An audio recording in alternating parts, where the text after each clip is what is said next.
નમસ્કાર વિદ્યાર્થીઓ, આજે આપણે વ્યાકરણમાં અભ્યાસ 4 તેમાં કૃદંતનો અભ્યાસ કરવાના છીએ. કૃદંત પદાની અર્થાત કૃદંતના પદો. હવે વિદ્યાર્થીઓ, સર્વપ્રથમ તો એ બાબત કહેવી અને જાણવી જરૂરી છે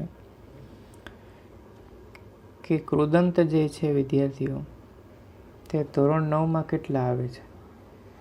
તો સર્વપ્રથમ આપણે ધોરણ 9માં મુખ્ય 2 કૃદંત આવે છે ભણવામાં. પહેલું છે સંબંધકભૂત કૃદંત અને બીજું છે હેત્વર્થ કૃદંત. હવે વિદ્યાર્થીઓ, સંબંધકભૂત કૃદંત અર્થાત કોઈ પણ 2 વાક્યો વચ્ચે, શબ્દો વચ્ચે રહેલા સંબંધને જોડવું ત્યારે સંબંધકભૂત કૃદંત હોય છે. અને હેત્વર્થ કૃદંત અર્થાત કોઈ પણ હેતુના અર્થાત વાક્ય કોઈ રચના થયેલી હોય ત્યારે હેત્વર્થ કૃદંત કહેવામાં આવે છે. પરંતુ વિદ્યાર્થીઓ, અહીં આપણા વ્યાકરણના જેટલા અભ્યાસક્રમો છે ધોરણ 9માં, તેમાં સૌથી સહેલામાં સહેલું જો વ્યાકરણનું ચેપ્ટર હોય તો તે વિદ્યાર્થીઓ કૃદંત છે. આ કૃદંતનું ચેપ્ટર વિદ્યાર્થીઓ એમ કહી શકાય 5 મિનિટમાં પૂર્ણ થઈ જાય.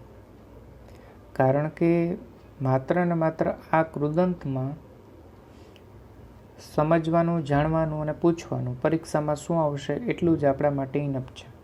રાઈટ? તો વિદ્યાર્થીઓ, સર્વપ્રથમ સંક્ષિપ્તમાં અને સરળતાથી તમને સમજાવી દઉં. બરાબર વિદ્યાર્થીઓ? પહેલું છે અહીં સંબંધકભૂત કૃદંત. તમારે માત્ર ને માત્ર વિદ્યાર્થીઓ સંબંધકભૂત કૃદંતને સમજવા માટે માત્ર 2 પ્રત્યયોને યાદ રાખવાના છે. કેટલા? 2. તો 2 પ્રત્યયો કયા? તો કે પહેલો પ્રત્યય જે છે વિદ્યાર્થીઓ તેને કહેવામાં આવે છે ત્વા પ્રત્યય. કયો આવશે? ત્વા. અડધો ત અને વા. બરાબર? એને ત્વા પ્રત્યય કહેવાય.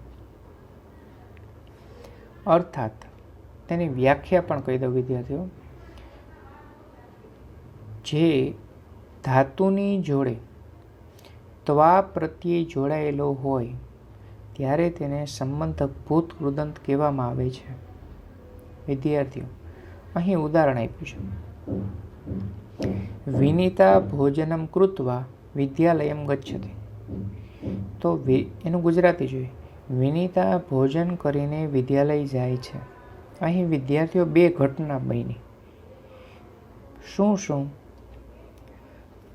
તો કે ભોજન કરવું અને વિદ્યાલય એટલે પાઠશાળાએ જવું. તો વિદ્યાર્થીઓ, સંબંધકભૂત કૃદંતમાં શું થયું? ભૂત કૃદંત એટલે શું વિદ્યાર્થીઓ? તો કે આગળની કોઈ પણ બનેલી ઘટનાને દર્શાવીને હવે જે થવાની છે તે દર્શાવવું ત્યારે સંબંધકભૂત કૃદંત થાય. અહીં પાઠશાળાએ જાય છે પરંતુ એ પહેલાં કઈ ઘટના બની?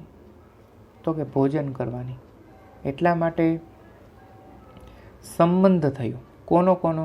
પાઠશાળાએ જવું અને ભોજન કરવું. તો ભોજન કર્યા પહેલાંની ઘટના કઈ બની? તો કે પાઠશાળાએ જવા પહેલાંની ઘટના કઈ બની? તો કે ભોજન કરવું. રાઈટ? તો કે વિનીતા ભોજન કરીને પાઠશાળાએ જાય છે વિદ્યાર્થી. હવે એને બીજી રીતે પણ અહીંયા ઉપયોગ થાય છે વિદ્યાર્થી. તો કે વિનીતા ભોજનમ કરોતિ તતઃ વિદ્યાલયમ ગચ્છતિ. વિનીતા ભોજન કરે છે પછી વિદ્યાલય જાય છે. અહીં કરોતિ ને ગચ્છતિ તે માત્ર કાળનો ઉપયોગ થયો છે, વર્તમાન કાળનો. જ્યારે પ્રથમ ઉદાહરણની અંદર કૃત્વા ત્યાં સંબંધકભૂત કૃદંતનો ઉપયોગ થયો છે અને પછી વર્તમાન કાળનો ક્રિયાપદનો ઉપયોગ થયો છે. રાઈટ? તો વિદ્યાર્થીઓ, અહીં તમારે સંબંધકભૂત કૃદંતમાં યાદ શું રાખવાનું? જે કોઈ પણ ધાતુની પછી ધાતુની સાથે ત્વા પ્રત્યય જોડાય છે ત્યારે તમારે હંમેશા તેને સંબંધકભૂત કૃદંત તરીકે ઓળખવાનું છે. રેડી? આગળ વધીએ વિદ્યાર્થીઓ. હવે તમે જોઈ શકો છો કેટલાક ઉદાહરણો આપ્યા છે વિદ્યાર્થી. અહીં ક્રૂ, ભૂ, પા, ખાદ, ગમ અને દા, આ બધા વિદ્યાર્થીઓ છે ને અહીં ધાતુઓ છે. રાઈટ. ધાતુઓની સાથે પ્રત્યય જોડીને જો અહીં સંબંધક ભૂતકૃતના ઉદાહરણ આપ્યા છે. ક્રૂ ની સાથે શું જોડ્યું? તો કે ત્વા, કૃત્વા, ભૂતવા, પીતવા, ખાદિત્વા, ત્યક્તવા અને દત્તવા. રાઈટ વિદ્યાર્થીઓ.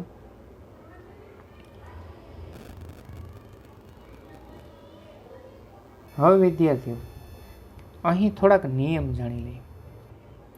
શું નિયમ જાણશું આપણે? તો કે કેટલાક પદોમાં મૂળ ધાતુને સીધો ત્વા જોડાય છે. બરાબર. રાઈટ. જેમ કે કૃત્વા. બરાબર. બીજું, ક્યારેક આ ત્વા પ્રત્યયની પહેલા ઈ એવો ધ્વનિ ઉમેરાય છે. બરાબર. ક્યારેક આ ત્વા પ્રત્યયની પહેલા બરાબર ઈ એવો ધ્વનિ ઉમેરાય છે. જેમ કે ખાદ પ્લસ ત્વા, તો કે ખાદિત્વા. બરાબર. પછી ત્રીજું, ક્યારેક ધાતુના મૂળ રૂપમાં થોડું પરિવર્તન પણ થાય છે. જેમ કે પા છે તો આપણે પાતવા એવું નથી આવતું, પરંતુ પીતવા. બરાબર. એ રીતનું. એટલે 3 અહીંયા ફેરફાર થાય. ક્યારેક મૂળ ધાતુને સીધો ત્વા જોડાય એટલે કે કૃત્વા. ક્યારેક ત્વાની પ્રત્યે ઈ એવો ધ્વનિ ઉમેરાય એટલે ખાદિત્વા. ત્રીજું, ધાતુના મૂળ રૂપમાં પરિવર્તન થવું, તો કે પાનું શું થઈ ગયું? પી થઈ ગયું એટલે પીતવા. ધાતુનું મૂળ રૂપ કયું? તો કે પા. ફેરફાર શું? તો કે પી, પીતવા. રાઈટ. હવે વિદ્યાર્થીઓ, ધાતુ એટલે શું? કદાચ પ્રશ્ન થાય વિદ્યાર્થીઓ, તેનો તમને શોર્ટમાં વ્યાખ્યા કહી દઉં. કોઈ પણ શબ્દના મૂળ તત્વને ધાતુ તરીકે ઓળખવામાં આવે છે. રાઈટ. હવે વિદ્યાર્થીઓ અહીં આગળ વધીએ છીએ થોડુંક. હવે એક ખાસ વાત ધ્યાન રાખવાની છે કે કોઈ ધાતુ ઉપસર્ગ સાથેનો હોય ત્યારે ધાતુની સાથે જોડાયેલો આ ત્વાની જગ્યાએ ય મુકાય છે. શું કહે છે? કોઈ પણ ધાતુ ઉપસર્ગ સાથેનો હોય. રાઈટ. હવે વિદ્યાર્થીઓ અહીં ઉદાહરણ આપ્યા છે. એમાં જે અનુ જે લખેલું છે તે ઉપસર્ગ છે. ભૂ જે છે તે ધાતુ છે અને પાછળ છે ત્વા. બરાબર. પરંતુ અનુભૂતવા એવું લખાશે નહીં. અહીંયા અનુભૂય એવું લખાશે વિદ્યાર્થીઓ. બરાબર. એટલે બીજો નિયમ કહી દઉં. જ્યારે કોઈ પણ ધાતુની પછી ધાતુની સાથે ય જોડાયેલો હોય તો પણ વિદ્યાર્થીઓ યાદ રાખવાનું છે તે સંબંધક ભૂતકૃદંત થાય. પછી બીજું ઉદાહરણ લો. ક્રૂ છે તે શું છે? ધાતુ છે. અને વી છે તે શું છે? ઉપસર્ગ છે. તો વિકૃત્ય એવું અહીં આવશે. રાઈટ. પછી અહીં ગમ છે તે ધાતુ છે, આ છે તે ઉપસર્ગ છે, તો આ ગત્ય ગમનું ગત થયું. રાઈટ. એ તમે જો અહીંયા ઉદાહરણ આગળ જોઈ શકો છો. જોઈ રહ્યું વિદ્યાર્થીઓ. જો ગમ પ્લસ ત્વા તો ગત્વા એવું થશે, ગમત્વા એવું નહીં થાય. બરાબર. રાઈટ. આગળ વધીએ છીએ.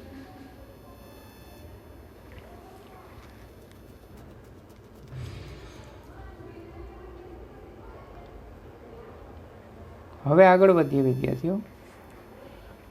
એક યાદ શું રાખવાનું સંબંધક ભૂતકૃદંતમાં? જે ધાતુની જોડે ત્વા જોડાયેલો હોય તેને સંબંધક ભૂતકૃદંત કહેવાશે, અને જે ધાતુની આગળ ઉપસર્ગ હોય તેની પાછળ ય મુકાયેલો હોય તેને પણ સંબંધક ભૂતકૃદંત કહેવાશે. શોર્ટમાં, જે શબ્દમાં ત્વા જોડાયેલો હોય તે સંબંધક ભૂતકૃદંત, જેમાં ય જોડાયેલો હોય તે પણ સંબંધક ભૂતકૃદંત. રાઈટ. તમને પરીક્ષામાં માત્ર શબ્દો આપેલા હશે, તમારે તેનો કૃદંત ઓળખવાનો છે. તો કેટલા પ્રત્યય યાદ રાખવાના રહેશે? એક છે ત્વા અને બીજો છે ય. ત્વા અને ય કયા કૃદંતના પ્રત્યય થયા? તો કે સંબંધક કૃદંત ના. હવે આગળ વધીએ છીએ વિદ્યાર્થીઓ. હેતવર્ક કૃદંત. જે ધાતુની સાથે તુમ પ્રત્યય જોડાયેલો હોય તેનું નામ હેતવર્ક કૃદંત. બસ અહીં પૂરું, કંઈ વિશેષ નથી. બરાબર વિદ્યાર્થીઓ. જે ધાતુની સાથે તુમ પ્રત્યય જોડાયેલો હોય. રેડી? એટલે આ ચેપ્ટરમાં માત્ર યાદ શું રાખવાનું? માત્ર 3 પ્રત્યય. કયા કયા? તો કે ત્વા, ય અને તુમ. રાઈટ?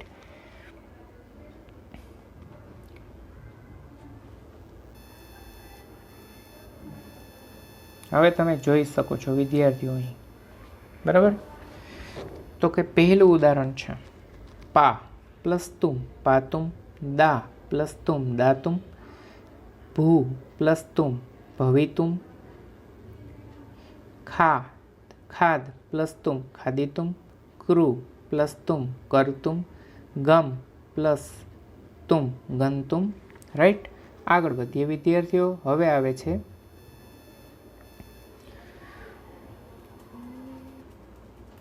જ્યારે અહીં પણ થોડા ઘણા ફેરફાર થાય છે. કયા કયા ફેરફાર થાય છે? કે ક્યારેક ધાતુને સીધો તુમ જોડાય છે, તો ક્યારેક ધાતુ પ્રત્યયની આગળ ઈ ઉમેરાય છે, તો આપણે ખાદિતુમ બોલીએ છીએ. રાઈટ? પરંતુ અહીં જે ઉપરના ફેરફાર થયા તે જ ફેરફાર અહીં જોવા મળે છે. રાઈટ? હવે ઉપસર્ગ સાથેનો ધાતુ હોય ત્યારે અનુભવિતુમ, વિકર્તુમ, આગંતુમ. રાઈટ વિદ્યાર્થીઓ? હવે આપણે આગળ વધીએ સ્વાધ્યાય તરફ.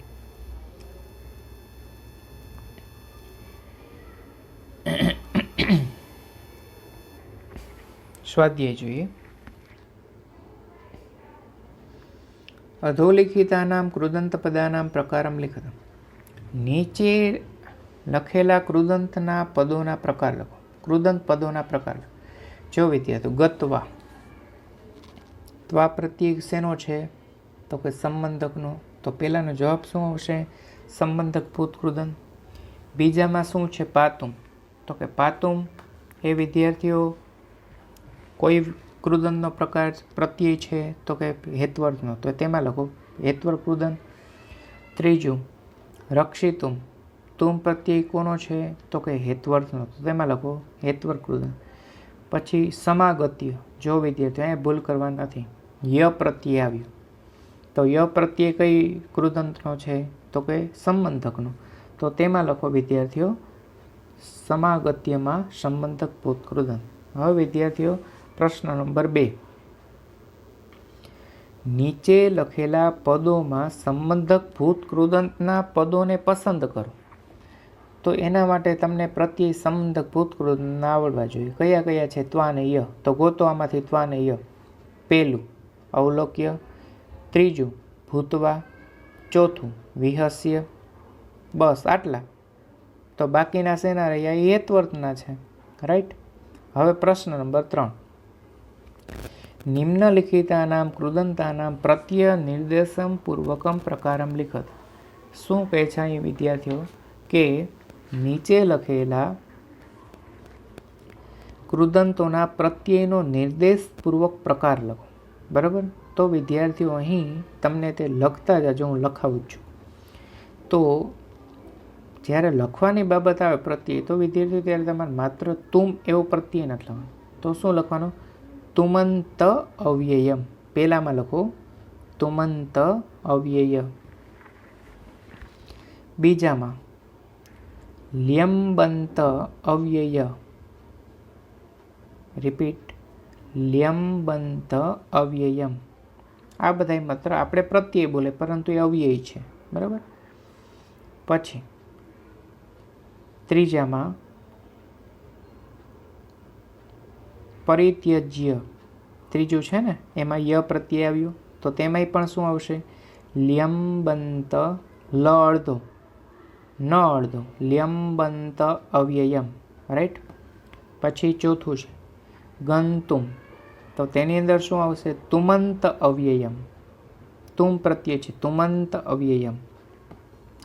પ્રશ્ન નંબર 5. ઉપસૃત્ય, તો ય પ્રત્યેને આપણે શું કહીએ છીએ? લ્યંબંત અવ્યયમ. છઠ્ઠું, ગૃહિત્વા, તો કયો પ્રત્યય છે? ત્વા. તો તેમાં આપણે શું લખશે? ત્વાંત પ્રત્યયમ, અવ્યયમ, ત્વાંત. રાઈટ. હવે આપણે આગળ વધીએ છીએ. કોષ્ટકાત યોગ્યમ પદમ ચિત્વા રેખાંકિતમ પદમ પરિવર્ત્ય વાક્યમ પુનઃ લિખત. કાઉન્સમાં આપેલા યોગ્ય પદોને પસંદ કરીને રેખાંકિત કરેલા પદોનું પરિવર્તન કરીને વાક્ય ફરીથી લખો. તો સિદ્ધાર્થ દુઃખમ અનુભવતી, તો અહીં અંડરલાઈન કોની નીચે થઈ? તો કે અનુભવતી. તો અનુભવતીની જગ્યાએ અહીંયા શું છે? તો કે આપણે તેને અત્યારે અહીંયા શું છે? જો વિદ્યાર્થીઓ, અનુભવતી તે વર્તમાન કાળનું ક્રિયાપદ છે. તો આપણે અહીંયા કૃદંતના પદ લખવાનું છે. તો અનુભવતીનું જગ્યાએ શું થાય? તો કે અનુભૂય. પહેલામાં શું આવશે? અનુભૂય. બાકી બધું એમનું એમ અંડરલાઈન કરેલા શબ્દને જ ફેરફાર કરવાનો છે. રાઈટ. આગળ વધીએ. બીજું છે મૃગ જલમ પાતુમ ઇતઃ તતઃ ધાવતી. અંડરલાઈન કોની નીચે છે? તો કે પાતુમ. તો કે પાતુમ કયા કૃદંતમાં છે? તો કે હેતવર્તમાં. તો ફેરવવાનું છે એમાં? તો કે સંબંધકમાં ફેરવી નાખો. તો કે પાતુમનું શું થાય? પાનાય. રાઈટ. ત્રીજું માં શું છે? અંડરલાઈન કોની નીચે છે? પઠનાય. તો છે શેમાં? સંબંધકમાં. ફેરવવાનું છે એમાં? તો કે કાઉન્સમાં જો હશે જ પઠનાય, તો કે તેમાં પઠિતુમ. ટૂંકમાં અહીં હેત્વર્થ હોય તો સંબંધકમાં, સંબંધક હોય તો હેત્વર્થમાં. રાઈટ. ચોથું આગમનાય, તો શેમાં છે? સંબંધકમાં. ફેરવવાનું શેમાં? તો કે હેત્વર્થમાં લઈ લ્યો. તો કે આગંતુમ. પાંચમું શૃંગાલહ ગુહામ પ્રવિશતિ. શેમાં છે? તો કે વર્તમાન કાળમાં ક્રિયાપદ અંડરલાઈન કરેલું છે. ફેરવવાનું શેમાં? તો કે કૃદંતમાં. પ્રવિશ્ય જો પેલું જ છે. બરાબર. રાઈટ. બાકી અંડરલાઈન કરેલા શબ્દો જ માત્ર વિદ્યાર્થીઓ ફેરવવાના છે. બાકી બધું એમનું એમ. અને જે જવાબ અંડરલાઈન કરો, જવાબ લખો, બરાબર, તે વિદ્યાર્થીઓ તેની નીચે તમારે અંડરલાઈન કરવાની છે જવાબનો ફેરફાર કર્યા બાદ. બાકી બધું કોમન. બરાબર. હવે પ્રશ્ન નંબર 5. અધોલિખિતાનામ પદાનામ સ્થાને યોગ્ય કૃદંત પદમ લિખત. કે નીચે લખેલા પદોના સ્થાને યોગ્ય કૃદંત પદ લખો. તો કે પાનાય.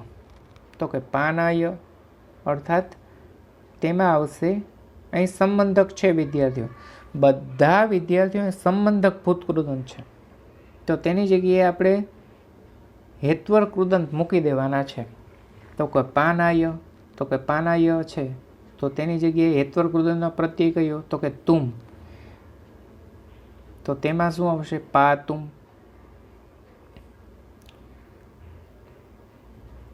પછી ગમનાય, તો તેમાં આવશે ગંતુમ. મ ખોડો બધામાં. પછી દર્શનાય, તો તેમાં લખો દ્રષ્ટુમ. ચોથું પઠનાય, તેમાં લખો પઠિતુમ. પછી લેખનાય, તેમાં લખો લેખિતુમ. હવે વિદ્યાર્થીઓ, અહીં જે તમે ખાલી જગ્યા લખી છે, રાઈટ, એની બાજુમાં કાઉન્સમાં ગુજરાતી લખાવી દઉં, તે પણ લખી નાખો. કાઉન્સમાં પહેલામાં લખો, ખાલી જગ્યાની બાજુમાં પહેલામાં પીવા અલ્પવિરામ પીવાને કાઉન્સ પૂરો. બીજું જવા અલ્પવિરામ જવાને કાઉન્સ પૂરો.